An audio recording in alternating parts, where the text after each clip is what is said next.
Bonjour chers frères, bonjour chers sœurs, c'est encore Don Giovanni le Slammer. Voilà.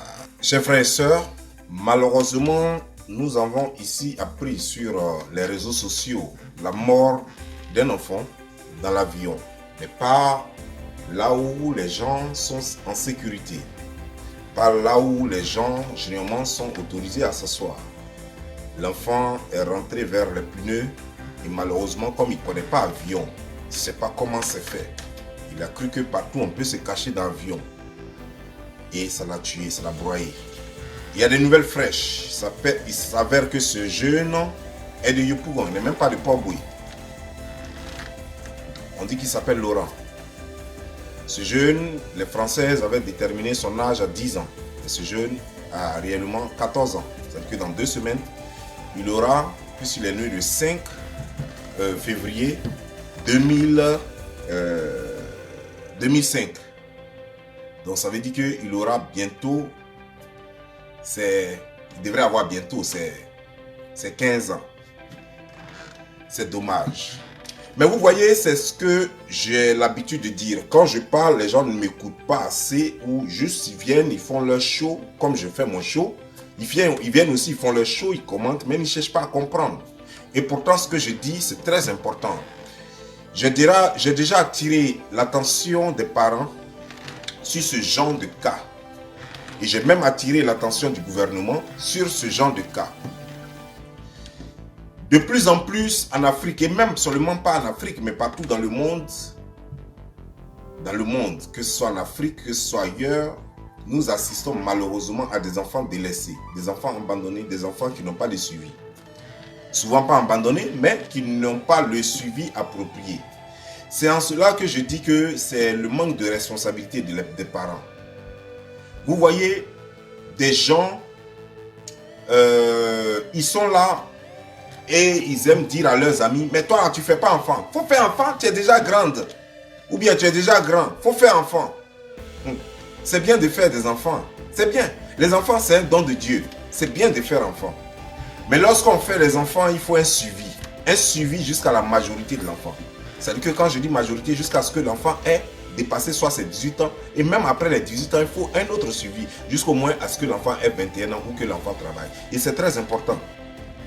Malheureusement, ce suivi, les Africains ne le connaissent pas. Quand on fait enfant, nous, chez nous, en Afrique, on a l'habitude de dire qu'un enfant appartient à tout le monde. Non, un enfant n'appartient pas à tout le monde. La première responsabilité d'un enfant incombe ses parents. La responsabilité première d'un enfant incombe ses parents. C'est-à-dire que son père, sa mère, ça c'est eux d'abord.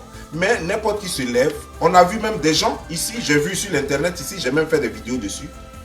Des gens qui font des enfants et qui espèrent que le ciel va les aider à élever ces enfants ou le ciel va les aider à s'occuper de ces enfants. Il y a des gens qui font des enfants et qui comptent sur les parents, c'est-à-dire que sur les cousins, sur les voisins, sur une connaissance pour élever leurs enfants et prendre soin de leurs enfants. Il faut que cela s'arrête. Il faut que cela s'arrête parce que ce n'est pas bien. Et je crois que ce que je suis en train de dire, devrait être encouragé par des lois et tests en Côte d'Ivoire. C'est-à-dire qu'on devrait voter des lois en Côte d'Ivoire pour obliger les enfants à prendre soin de pour obliger les parents à prendre soin de leurs enfants. En même temps, il faut aussi, j'aimerais lancer un message au gouvernement, pour demander au gouvernement d'exiger que dans les écoles, qu'il y ait des bus qui transportent les enfants des écoles. Parce que les bus publics là, ça là, c'est pas vraiment adapté aux enfants. Voilà, donc Lolo Beauté, Lolo Laideur, Lolo Grenouille, merci infiniment pour ce changement radical. Merci beaucoup. En tout cas, j'espère que ça va durer. Et puis, si le traitement que je t'ai prescrit est fini, fais-moi signe très vite pour que je te fasse une autre ordonnance pour que tu puisses aller t'en procurer gratuitement à la pharmacie le plus proche de chez toi. D'accord ? C'est très important. Il faut que tu prennes ce traitement-là. Ça te va très bien. Ça calme tes ardeurs, ça calme ta chaleur, ça calme en tout cas tes nerfs. C'est très important. D'accord? En tout cas, je suis très content de ton changement aussi radical, de ton changement aussi... Comme par hasard, tu es devenu toute douce, tu parles que de tes produits. Maintenant, tu attaques les gens en musique, tu vois, en parabole. Mais ça, pour moi, c'est toujours pour les lâches, tu vois. Ce sont les lâches qui attaquent en parabole. Voilà, moi, je n'attaque pas en parabole. Moi, quand j'ai quelque chose à dire, je le dis. à la personne concernée. Et puis c'est comme ça que ça chauffe pas. Tu mets ta musique, la musique en parabole, et puis tant que ça peut te faire plaisir, mais il n'y a pas de problème. Tant que c'est comme ça, moi je ne vais rien te dire. Parce que ça veut dire que le travail a été bien fait. Voilà, parce qu'avant, ce n'était pas des paraboles, hein, c'était des wouwa, d'après toi-même. Wouwa, grande gueule, mais grande gueule. En tout cas, merci beaucoup pour votre soutien. Ça fait du bien, ça fait plaisir. Voilà. Si le travail a été très bien fait, c'est à cause, grâce à vous aussi, grâce à votre soutien, parce que j'ai vu que beaucoup de personnes en avaient vraiment marre. Beaucoup de personnes en avaient vraiment marre, mais personne n'osait s'attaquer à elle, parce que comme elle a une grande gueule, elle pense qu'elle est trop impolie, elle pense qu'elle est très nerveuse et qu'elle peut se permettre de faire tout et n'importe quoi, et puis ça passe crème. Mais non, je vous dis que même aujourd'hui, il y a une dame, après mon service, je partais au parking pour aller chercher ma voiture pour rentrer chez moi. Il y a une dame qui est venue me faire à tout. J'ai failli, je me dis, mais c'est qui celle-là? C'est une folle ou quoi? Elle vient me faire à tout. C'est qui ça? Je voulais m'enlever dans sa main. Et puis elle a dit yaka. Quand elle a dit yaka, mes esprits se sont calmés. Donc elle me connaît, elle doit me suivre aussi. En tout cas, merci beaucoup. Merci pour tout ce que tu fais. En tout cas, ta mère était une très belle femme. En tout cas, je suis fier de toi. Une dame d'un certain âge, tu ne pourrais jamais imaginer qu'une maman comme ça là, me regardait aussi sur Internet et qui était contente de ce que je fais parce qu'elle en avait marre de tout le bruit de cette fille-là. Hein? Une petite fille comme ça, petite de rien du tout, tu la vois même là. On dirait ma télécommande là, taille de ma télécommande là. Mais son bruit sur les réseaux sociaux, elle dérange tout le monde. C'est quoi ton problème? Faut te calmer ma chère. Le son parle un peu de tour, you know, le son. Tu dis qui? Yeah. Voici le boss. Le patron. La Mati. C'est une histoire d'amour. Non, comme elle a dit, yeah. Les choses se préparent et on va faire quelque chose de très bien qui va donner un très bon exemple au monde entier. Yeah. Donc, soyez prêts et connectez-vous. La Côte d'Ivoire, le monde entier, l'Afrique. La maman Dollar est là, elle a promis, elle m'a dit qu'elle sera là. Donc, comme elle est là, on a fait le gombo, ça va prendre. La Chine, Yes. soyez prêts, on est ensemble. On est ensemble, on va pas trop durer. La Côte d'Ivoire, Yeah. soyez prêts, on est ensemble. Yes. New York, Yes. amène aller, à Danilo. Adano. Comment amuser? Yeah. Comment amuser? Regardez un peu les voitures, on va prendre ça pour faire... Non mais comme toi là, il y a voiture, mais toi-même tu es une Bugatti Veyron comme ça. Donc dans le dos. Travaille là, ça va te faire, on est ensemble. On est ensemble, yes. Donc, tu dis, on peut la faire, you know, il peut quand même changer quelque. Non, il veut changer ça. Il veut changer. Il me fallait non. Musulman de tort. Le champ de trop. Musulman de tort. Donc, il peut faire que les trafics. C'est-à-dire en fait, les famille à droite. Yeah. Bonne année à tous, voilà, ça fait quand même longtemps que je n'ai pas échangé avec vous. Voilà, aujourd'hui je me permets d'être là sur ce direct pour parler un peu avec vous. Voilà. Je vais pas être long, je vais être bref. Voilà, parce que il est important qu'on se dise la vérité quoi en fait. Voilà. Je suis Arnaud Jaguar, je suis manager à DJ Arafat, feu DJ Arafat. Voilà, et merci pour le soutien et merci pour tout ce que vous avez fait pour nous. Voilà. On avait voulu organiser quelque chose qui allait bien se passer, mais quand on est suivi vraiment un événement malheureux. Voilà, on n'a pas voulu, c'était pas, en tout cas moi personnellement je n'ai pas voulu. Mais il y a des personnes dans le groupe qui sont allées voir des personnes pour pouvoir venir à... Mais malheureusement ça tourne autrement, je ne vais pas revenir sur le passé. Mais il est important de souligner que chacun d'entre nous est appelé à avoir sa vie. Chacun d'entre nous est appelé à avoir sa vie. Chacun d'entre nous est appelé à réaliser ses projets. Chacun d'entre nous est appelé à atteindre ses objectifs. Voilà. Arnaud Jaguar, c'est vrai, j'étais manager de feu DJ Arafat. Mais étant manager de DJ Arafat, je travaillais aussi pour d'autres artistes. Voilà, j'avais mes artistes que je produisais. Voilà, donc j'ai mes activités à moi. Et hormis ça aussi, j'ai d'autres business que je gère. Alors donc, je suis vraiment peiné et je suis vraiment déçu de voir qu'aujourd'hui, je me permets de faire la communication, mais d'aider ces jeunes-là qui veulent vraiment exercer dans le domaine musical, qui rêvent de devenir des méga stars. Je suis peiné de voir qu'il y a des personnes qui se permettent de m'insulter. Il y a des personnes qui se permettent de raconter de n'importe quoi. C'est vous qui payez ma maison. C'est vous qui vous occupez de ma famille. C'est vous qui vous occupez de moi. Et mais après ça, là, chacun a sa vie. Chacun a sa vie. Moi, quand j'ai commencé la musique, j'avais un objectif. L'objectif, c'était d'avoir mon propre label. Voilà, chacun a des objectifs. Et mon artiste me soutenait dans ce que je faisais. Alors, partout où on était là, souvent Elvis était avec moi. Il n'y a pas mal d'artistes qui étaient avec moi. Ce sont mes artistes à moi. Ils me soutenaient là-dedans. Mais si aujourd'hui, je me permets de faire la promotion de ces personnes, je me permets de payer des studios pour ces personnes-là, je me permets de les aider pour qu'ils atteignent leur objectif. Ça, voilà, ça vous fait mal, pourquoi? Je suis désolé, après ça, j'ai ma vie privée. J'ai mes objectifs. Donc, il n'est qu'à m'asseoir là, oui, et sur la vie, non. Ah non, comme ça, oui. Et puis, fin du mois, c'est le fait de croiser les bras là, quand me donne l'argent pour que je puisse gérer mes charges. Je suis désolé, je dois travailler. Je pourrais faire autre boulot. C'est vrai, je suis directeur adjoint à Ivoire TV Musique, mais cela ne peut pas m'emmener à réaliser mes rêves. J'ai un objectif à moi. Et mon objectif là, c'est d'avoir ma propre structure, de créer mon propre label, d'aider cette jeunesse-là, des personnes qui veulent réaliser leurs rêves. Ah non, si vous ne savez pas, c'est moi qui détecte les talents. J'ai commencé depuis 2006. Depuis 2006, tous les artistes que j'ai coachés, tous ont réussi. Alors, donc c'est important. C'est important que je continue dans cette lancée-là. C'est quoi?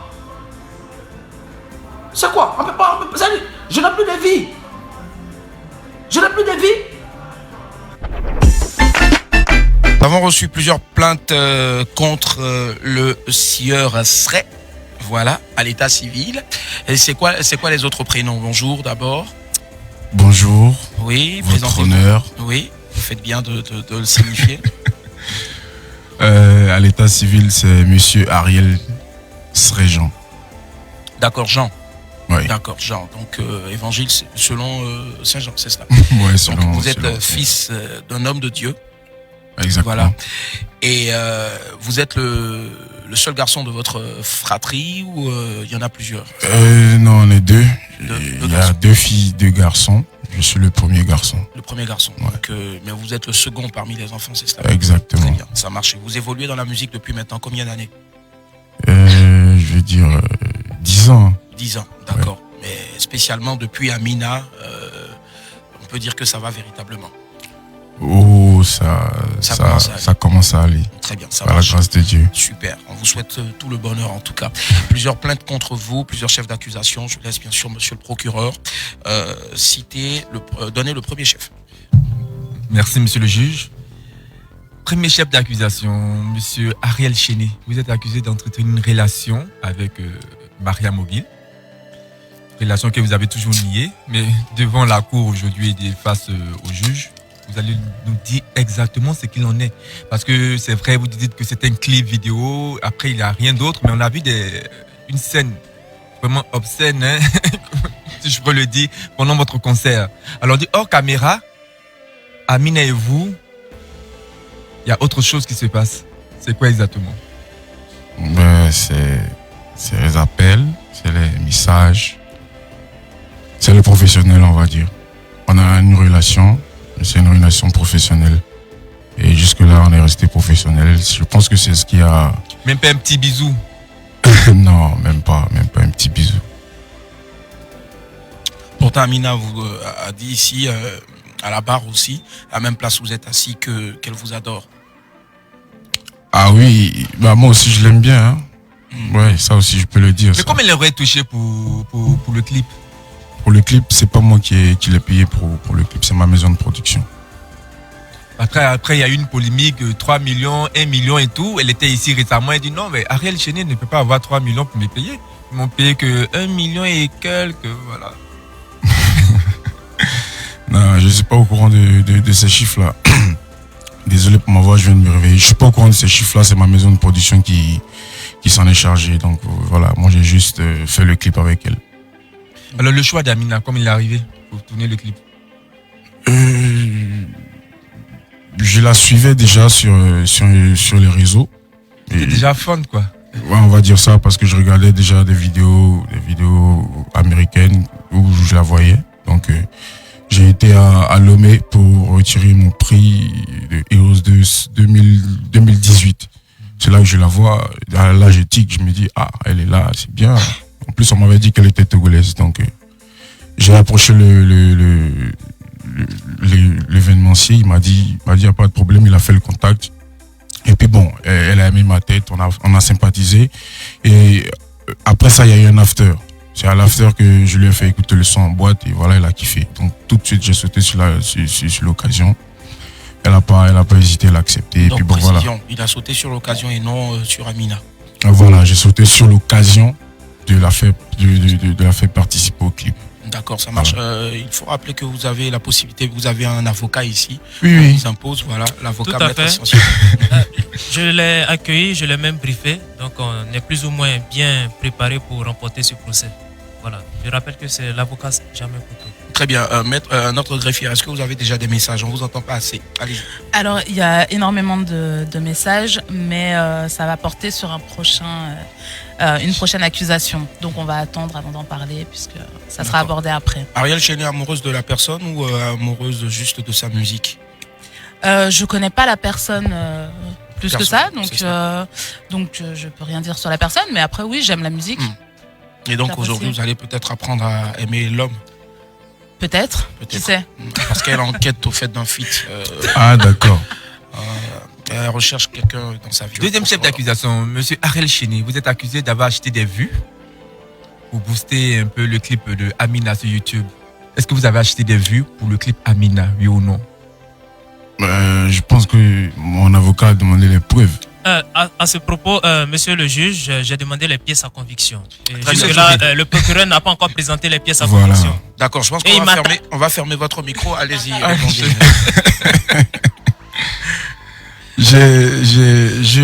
Depuis que j'ai signé avec ma nouvelle maison de production, je sais même pas comment mon YouTube a été réhabilité. Je sais même pas comment poster mes vidéos. Je vais juste valider mes vidéos à ma maison de production. Et c'est ma maison de production qui s'en charge. Donc, je ne sais comment acheter, ni je ne sais comment multiplier mes vues. Tout ce que je peux dire sur mon morceau Amina, c'est que j'ai eu l'une des plus grosses promotions en Côte d'Ivoire jamais eu, en fait. C'est pourquoi mon morceau a pris de l'ampleur. Et l'une des personnes qui a fait ma plus grosse promo, ça a été mon mentor Feu DJ Arafat. Donc, je vois pas pourquoi les gens sont étonnés. C'est un homme très influent et il a parlé de mon morceau jour et nuit. Donc voilà, il a posté mon morceau la première journée, le morceau il est sorti. Donc, faut dire que les gens ils s'oublient un peu. Voilà, ils s'oublient un peu. DJ Arafat, il était plus que ce qu'on essaie de voir. Voilà. Donc, si vous voulez accuser quelqu'un pour mes vues, c'est lui qu'il faut accuser. Voilà, parce que c'est lui qui a fait ma promo. Voilà. Je rappelle que nous sommes à plus de 21 millions de vues actuellement. Exactement. Très bien. Et vous n'avez pas contribué à avoir une seule vue. Si, voilà. c'est mon client. Voilà, je ferme votre micro encore. Alors, on va partir pour le troisième chef d'accusation, monsieur le juge. Ariel Chéné, il paraîtrait que vous êtes jaloux de Safarel. Lors des derniers prémudes, par exemple, vous n'avez même pas attendu la fin que vous êtes parti. Vous serez jaloux de Safarel. Ça, c'est une fausse accusation. C'est une accusation. C'est une accusation, qu'elle soit fausse ou pas. Voilà. J'ai été au prémude, j'ai été même jusqu'à la fin. Vous pensez gagner parce que voilà, Amina avait fait beaucoup de vues. Et là, du coup, c'est pas vous qui gagnez, c'est Safarel. C'est un concours. On va pas pour savoir. Mais de vous à moi, est-ce que ça vous a fait un pincement au cœur? Ne pas savoir que vous soyez le prémude. Vous voulez dire qu'il serait un mauvais perdant, en fait. Voilà. Ben, si c'était le cas, j'étais peut-être déjà en clash avec Safarel. Hein. Moi, il y a que j'en connais qui sont entrés en clash après les prémutes. Mais après, vous ne clashez personne. C'est l'image policière de l'artiste qui n'a aucun problème avec les autres. C'est qu'on sait que vous n'allez pas clasher. Non, justement, moi, je clash pas pour me faire voir. Moi, je veux dire, intérieurement, est-ce que vous avez eu mal? Moi, personnellement. D'avoir perdu? J'ai pas eu mal d'avoir perdu. On a tous mal, hein, quelque part. Quand on perd un concours, on s'est dit, oh, j'aurais été le premier. Bah, tant que si vous le savez, pourquoi vous me demandez? Mais pourquoi vous n'avouez pas aussi? Non, mais justement, c'est dans la normalité. Ça, c'est un petit pincement d'avoir perdu. Il faut travailler pour eu un pincement. Mais c'est normal, ça va pas m'envoyer à aller clasher Safarel. Pourquoi vous n'êtes pas resté jusqu'à la fin? Je suis resté jusqu'à la fin, monsieur. Qu'est-ce que vous dites? Par exemple, vous n'étiez pas là, en fait, peut-être. Je pense que vous n'étiez pas là. Mais il a des esprits un peu partout qui n'ont pas bien fait le compte rendu. Voilà, je pense que le compte rendu n'a pas été bien fait. Il y a une animosité entre vous et puis Safarel. Bah non, mais je suis jaloux de lui quand même pas. Il sait un peu danser que moi. C'est ça mon problème. Voilà, sinon, il y a fouille. Il y a fouille. Ouais. Graffière, est-ce qu'on a des messages? Le quatrième, hein? Le quatrième, allons-y. On va partir pour tout ce que l'on sait. On vous accuse d'être le Judas, d'avoir trahi Arafat à un moment donné. Et est-ce que vous avez même demandé pardon à genoux? Est-ce que c'était sincère? Parce que jusque-là, les Chinois vous reprochent le fait d'avoir trahi Arafat. Mais moi, je me dis, si c'était sincère, tout le monde serait d'accord aujourd'hui pour dire, bon, il a demandé pardon, on laisse tomber. Mais cette question revient toujours, c'est le Judas, il a trahi Arafat. Votre pardon, il était sincère ou c'était juste stratégique? Je laisse mon avocat répondre. Vous voyez, monsieur le procureur, il y a un certain nombre d'accusations dont il faut faire attention. Les gens dans le showbiz ne voient pas ce qui se passe. On va fermer le micro de l'avocat. On veut entendre. Voilà, non, mais laissez-le finir. Non, c'est pas moi, au fait, qui touche. C'est quelqu'un depuis la maison qui... Je vais juste me permettre de prendre le micro 2 secondes pour dire que... Elle le prend bien en plus, ouais, le micro. Voilà. Oula. Tous les samedis, on y a le droit. Ça, ouais. Juste, c'est la question la plus posée là sur Facebook, du coup sur le live. Donc je pense que vraiment, on a envie d'avoir votre version plus. Est-ce que le pardon était sincère? C'était juste stratégie. C'est du marketing, en fait. Du marketing? On ne sait jamais, parce que je me dis que quand quelqu'un demande pardon, et quand c'est sincère, tout le monde est d'accord. Mais aujourd'hui, les gens encore, cette rancune, non, c'est un Judas, donc pardon n'a pas été sincère et tout. Voilà. On veut juste comprendre aujourd'hui, vous êtes là. Quand vous demandiez pardon à genoux à Arafat, vous le faisiez de façon sincère ou peut-être juste pour calmer un peu toute cette tension qu'il y avait autour de vous? Après ma séparation avec Feu DJ Arafat, il a fait, je crois, près de 4 concerts. Ouais, si j'ai bonne mémoire. Les gens se sont posé plusieurs questions par rapport à mon acte. Mais les gens ne se sont jamais demandé pourquoi ça a été à ce concert-là, spécialement, que je suis allé. Parce qu'il y a eu plusieurs concerts. C'est clair. Où il avait besoin de soutien, même, je vais dire. Et pourquoi c'est à ce concert-là que je suis allé? Les gens ne se sont jamais posé la question. Eh bien, il faut retenir ça aujourd'hui. Arafat et moi, on s'était réconciliés bien avant le concert. Et ça, c'est un gros scoop que vous donnez là. Comme je vous le dis, comme on a un tribunal, je veux prendre pour témoin Ivan Trésor, qui était là ce jour-là quand j'arrivais chez moi avec ma voiture tout seul. Et chez lui, pardon, avec la voiture noire, hein, l'autre voiture, en fait. ma petite. C'est la voiture, voiture de Batman, en fait. Vous avez acheté la voiture de Batman.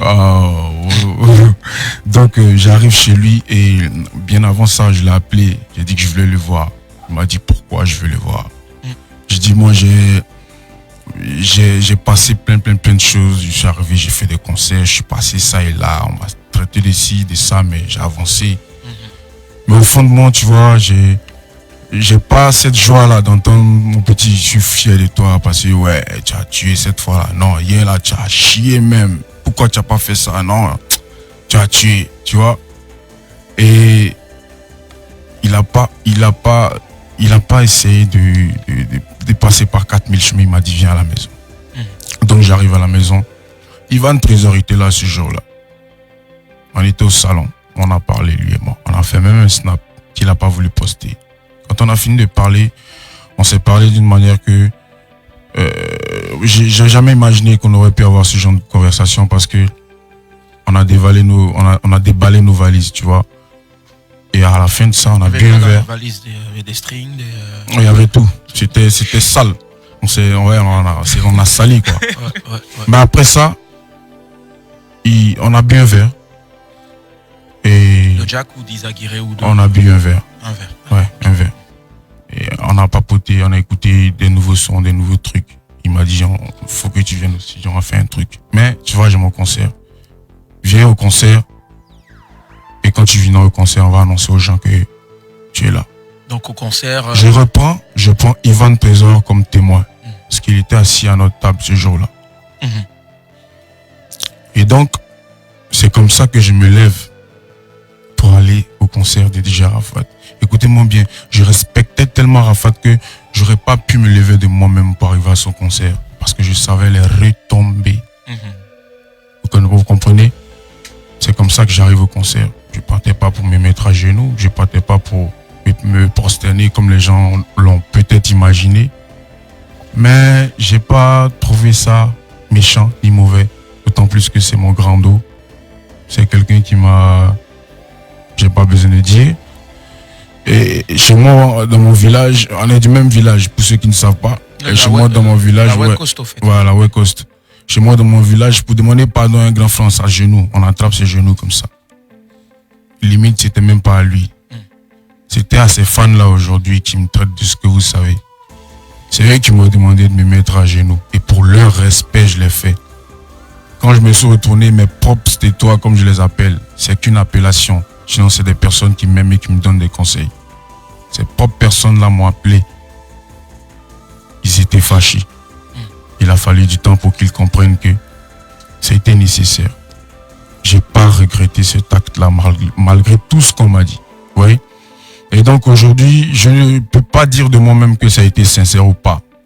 Parce que si c'était de l'hypocrisie, Dieu n'est pas injuste. Ouais, Dieu n'est pas injuste. Vous disiez tout à l'heure que après le concert, vous êtes mis à genoux, demandé pardon à Arafat et puis aux Chinois. Il y a eu un autre épisode, celui avec la photo. Coucou, Feli Aoulaba. Coucou. Coucou Aoulaba, vous allez bien? Vous avez posté une photo avec le fils de feu DJ Arafat qui a créé un tollé sur la toile. Il en reste combien encore des chefs d'accusation? Non, c'est le dernier. Alors, je veux dire, pour quelqu'un avec qui on vient de se réconcilier, pourquoi Arafat aurait réagi de cette façon? Et pourquoi vous avez posté cette photo avec Arafat, sachant très bien les antécédents que vous aviez? Est-ce que vous n'êtes pas toujours dans le rôle de la victime? Du genre, bon, vous connaissez très bien Arafat, vous savez comment il allait réagir en pensant cette photo, mais vous l'avez fait quand même, et puis après, vous restez dans votre coin, comme la souris. Je vais prendre cette image-là, la souris qui mord et qui souffle. Tom et Jerry, en fait, comme ces danseurs, en fait. C'est un peu l'image que vous renvoyez un peu. Était-ce pour le chambrer? Était-ce pour le titiller? C'était ma toute première fois de voir... Ariel, parlez longtemps, je pars faire une pause pipi, s'il vous plaît. Allez-y. C'était ma toute première fois de voir Maël. J'ai été contacté par Youyou Toit Rouge, le manager de DJ Arafat, qui m'avait demandé de venir voir le petit parce que le petit demandait à me voir, étant donné que j'étais son tonton qu'il m'aimait bien. Il voulait faire même des photos avec moi. J'ai manqué à 1, 2, 3 rendez-vous. Et j'ai appelé sa maman parce que j'étais en déplacement. Et sa maman m'a dit une petite phrase venant du petit qui m'a fait un petit pincement. J'ai tout de suite essayé de voir dans mon programme pour tout faire pour venir voir le petit. Ça a été fait, j'ai été voir le petit et on a pris des photos bien évidemment. Poster ces photos, ça a été à la demande du petit parce qu'il a un compte Instagram. Il avait voulu que je le tag, comme on le sait. Et puis voilà, je l'ai fait. J'ai été... Si j'avais su que ça allait faire autant de mal à mon mentor, je l'aurais pas fait. Oui, mais je veux dire quelqu'un... Parce que je viens. Allez-y. Je viens, ne me prenez pas au mot. Je l'aurais pas fait parce que je ne suis pas déjà attaqué. Vous comprenez? C'est pas de mon fort. Comme je l'ai dit, j'ai été contacté par Youyou Toit Rouge. Je cite les noms parce que, vous savez, on est dans une nouvelle année. Il faut bien que les Ivoiriens essaient de passer à autre chose. On a beaucoup de choses devant. Si on continue à regarder derrière, on aura des problèmes. Gardons de bons souvenirs de ceux qu'on a perdus. Gardons de bons souvenirs de ce qu'on a déjà vécu. Ok? C'est Yo-Yo Toit Rouge, le manager de DJ Arafat, qui m'a contacté par rapport à la rencontre avec Maël. Donc ce n'était en aucun cas une manigance ou un complot. Parce que comme je vous l'ai dit, j'ai raté même à 2-3 rendez-vous du petit. Voilà. Donc j'ai été étonné de la réaction et j'ai un peu quand même regretté d'avoir peut-être pas allé voir le petit, mais d'avoir posté peut-être la photo. Voilà. Connaissant peut-être le caractère un peu fougueux d'Arafat, pourquoi aucun caractère, vu que je venais de me présenter à son concert, on n'avait aucun clash. Arafat, il y a le petit qui veut faire une photo et moi. Ben, vous comprenez. Si vous avez appelé la mère, vous aurez pu peut-être appeler le père. Vous ne connaissez pas la personne dont vous parlez, en fait. C'est vrai que je vous dis, vous connaissez peut-être mieux Arafat. En le faisant, vous savez comment il allait réagir, certainement. Vous le connaissez mieux que nous. Mais comment l'appeler si je ne peux pas le joindre? Il était en France en ce moment. C'est pourquoi je dis, vous ne le connaissez pas. Demandez à ses proches quand il part en France s'ils peuvent le joindre. C'est la Moi, il était en France, il m'a joint, il m'a dit, non, mais Loge, il n'aurait pas dû mettre la photo. Lui et moi, on ne s'entend pas. J'ai dit, non, calme-toi. Mais oui, c'est ce que j'ai dit. Et si je savais qu'il allait pas aimer, pourquoi j'allais le mettre? Donc je suis en train de vous informer que j'étais pas informé, je n'étais pas au courant que ça allait. Mais est-ce que vous reconnaissez souvent que vous jouez toujours le rôle de la victime? C'est toujours vous. Vous parlez de rôle, je suis pas un acteur, je suis un artiste. Oui, un artiste, mais toujours vous êtes dans le rôle de la victime, c'est toujours vous, c'est toujours à vous qu'on fait des choses. Voilà. Et moi je fais jamais aux gens? Voilà, parce que après, vous restez devant le coin, vous faites pas de clash. Ça, je le reconnais, pas de clash avec les autres. C'est-à-dire quand la bombe est lancée, vous vous retirez et puis vous observez. La bombe? Vous parlez de quoi? C'est moi qui lance les bombes? Mais de façon depuis que j'ai juste décidé de montrer aux Ivoiriens que je peux porter le drapeau pour sortir seul du pays, on me traite de tous les noms. On m'envoie des bombes. Et vous parlez de quel genre de bombes que moi j'ai déjà envoyé? Comment avez-vous réagi le fait de ne pas participer aux obsèques de DJ Arafat? Comment vous aurez réagi vous si on vous empêchait d'aller aux obsèques de votre père? J'aurais eu très mal, mais vous, comment vous avez réagi? Bah, j'ai eu très mal. Très mal. Bah après, est-ce que aujourd'hui vous êtes prêt à pardonner aux Chinois? J'ai déjà pardonné à toute la Côte d'Ivoire. Je l'ai dit, j'ai fait une vidéo là, ma première vidéo de l'année 2020, j'ai dit, je pardonne et je demande encore pardon à ces mêmes personnes qui me traitent de tous les noms. J'ai rien à me reprocher, vous voyez. Je dors paisiblement, je me réveille paisiblement. J'ai juste peur. Éloge, j'ai juste peur pour la musique ivoirienne. D'accord. Tu vois la dame qui a appelé tout à l'heure, elle est au Texas. Oui. T'as capté? Et elle n'a pas perçu le Choco Chaka. Tu sais pourquoi? Non. Parce que c'est le coupé-décalé. Et tu sais pourquoi le coupé-décalé n'est pas bien perçu là-bas? Non. À cause de tous les problèmes qu'on rencontre. À cause des problèmes pour lesquels je me bats chaque jour. Et à cause de ce qu'on voit sur Facebook. Vous voyez, le coupé-décalé aujourd'hui arrive à un stade où on n'a plus besoin de l'écouter. Dès qu'on entend coupé-décalé, on le met à gauche dans toutes les catégories. Je sors du pays, je voyage et je sais ce qui se passe dehors. Amina a été perçue dans tout le monde entier parce que j'ai chanté en français. J'ai chanté en anglais. Et j'ai même chanté un peu en ivoiro. T'as capté? Tu vois, une musique comme ça, ça peut jamais passer inaperçu. Parce que si entre 3 personnes, il y a 2 qui vont aimer. Parce qu'il y a tout dedans, tu vois. Et il y a ce travail-là qu'il faut faire dans le coupé-décalé. Tu comprends? C'est pourquoi on a besoin, pas seulement des fans, des commentaires, nanani, nanana. On a aussi besoin de tous ces médias-là qui orchestrent tout ça. Voilà. C'est de ça que je voulais parler.